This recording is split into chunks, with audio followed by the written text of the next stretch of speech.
Good morning. Welcome to my YouTube channel. Bit strange saying that. Thought I should probably show my face in the second posting. Exciting stuff happening. We are going on a little road trip this weekend, and we're going south. We have done the trip before, but a few decades ago, and we're doing it with the additional challenge of driving our EV and figuring out stops, and also our little dog Lissy. So I'm hoping with the little pit stops that will give me time to incorporate some art. Particularly landscape stuff, like stop, walk the dog, maybe have a cuppa. So anyway, what I thought I'd do is go through what supplies I'm packing for the trip. We leave on Thursday and we're back Monday, so it's kind of like a long weekend thing. When looked at me laying out my supplies just now, and said, we're not hacking much, we're only going 3 days. I said, that's really 5 days. He's like, we'll mostly be in the car. We'll see. Anyway, on that note, I am going to probably condense things down a little bit, but my staples would be, we're going to go and see this. I'm a bit excited. So we'll stop on the way one night and then we'll head to Bendigo for 2 nights, and we're also meeting up with some friends. So staple things to take, of course, is paper, journal to actually paint on. I have splashed out and invested in a bigger journal. It's actually a Winsor Newton. I had a chat to the people in the art store because I want to do painting. I need the paper to hold more. A lot of the bound books, this one being ring bound, they're for sketching more than painting. So anyway, had a chat with the woman there, and a lot of them were about 120, 140 weights in grams of paper. This one actually says heavyweight, 200 grams. So I'm trialing that. I started on the weekend, just a bit of a doodle page and doing some swatching, which is a really nice meditative calming exercise. So that will be for, I have aspirations to do big landscapes.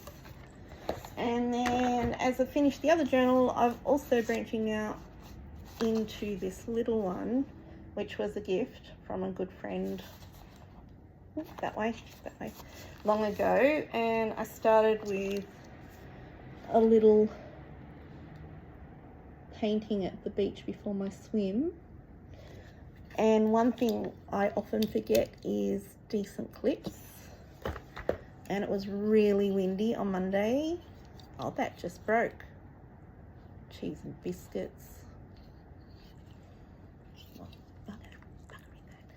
We'll get another one, or I'll fix it. So these are a maybe.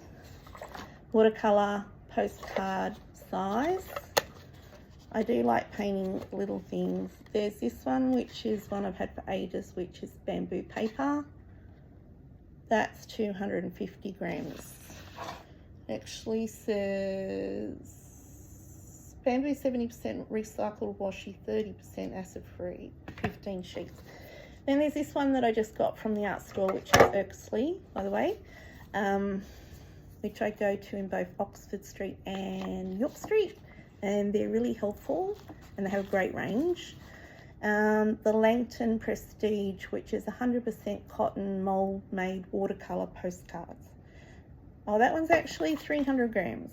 So that's my watercolor teacher, Sarah Bent, would say this is the one. So the big journals are a yes, these are a maybe, and the other maybe, which is definite landscape, is the Arches, also 300 grams, which I think many people will be more familiar with. And that comes into the glued down. You have to like peel it off with your knife. So they're in the maybe pile. Also on my definite, oh, and I have this little tin which I've recycled from previous postcard paper. And it's just a really good way of keeping finished works. Definite palette. Just pretty standard cheapy plastic reusable palette. My pencil sharpener, which is newish. Someone from a recent sketching group had this. Let me just show you. So it pops out like that, and then there's the two different sizes, and then to empty it, you take it out like that. But it's nice because these slide in, so it kind of contains all the shavings, particularly when you're on the go doing plein air work. If I'm at home, I would tend to sharpen my pencils with a knife, as I was taught, but this is handy and that's fine. These watercolor tubey pens, brushes. I always use the lids. I don't know why. It's not useful that I use the lids, but what you do is you undo them, fill them with water, and then as you paint, you release the water. They're really cool. I really love them. The lids, clearly I don't love so much. I've got these bigger ones with a broader edged brush. These were in a pack in good old Kmart, so quite accessible. Range of graphite lead pencils in different sizes. Here I've got a couple of 2Bs, 3Bs, 4Bs. Heavier for drawing for me. Smallish but different sized brushes, shapes, qualities, because you just really never know. More pencils, glue stick. Now, these Posca pens, artists out there, I want to know your experiences around these. I'm kind of new-ish to them. They're cool in that there's lots of different colours, sizes, thickness of nibs. They're essentially paint in a pen.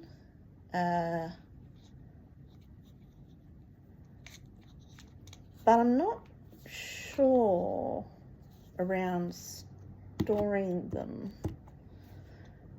They seem to dry out too fast for the cost. That's what I feel like. You should store them this way rather than this way vertically. A normal pen, well, it's a unicorn pen, so it's not completely normal, but a pen, some tissues, and one of my favorite tools sets that I got long ago. It's handmade. I got these at Paddington Markets, like, I don't know, almost a decade ago. Takes a lot when you look at it like that. Handmade by one of the market stall holders there. I always take it when I'm on the go. Always got some leads, some brushes, and my Derwent Inktense pencils. I love my Derwent Inktense pencils.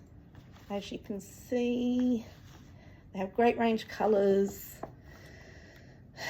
They're really good because you can draw them, or you can go back in and add water on the spot and turn your sketches into painting or a mix of both. Awesome for mixed media. Beautiful colours, beautiful quality. They go a long way as well. And then I've just got a little bonus swatch that I got last year in Cairns. There was a big watercolour symposium in the gallery, and Windsor and Newton. I'm not plugging anything, but these are pretty handy. It was a freebie. You wet the little blotch, and it's a good way of trying different paints and colours. It's pretty standard colours that I can use in the landscape here. Burnt umber, yellow ochre, hooker's green, Windsor yellow, alizarin crimson, and ultramarine blue. So yeah, that's pretty much everything. Oh, last but not least, Matte Pack foldable chair. Handy for when you know it's going to be cold. The ground's probably going to be a bit damp. Also when you're sitting for a longer period of time. When I do sketching at the beach, I often sit on my towel before I swim, so my dry towel. But if you're sitting for longer, an hour or more, this is really handy. It's not too heavy. It folds up to a small size, and I think that just about covers it.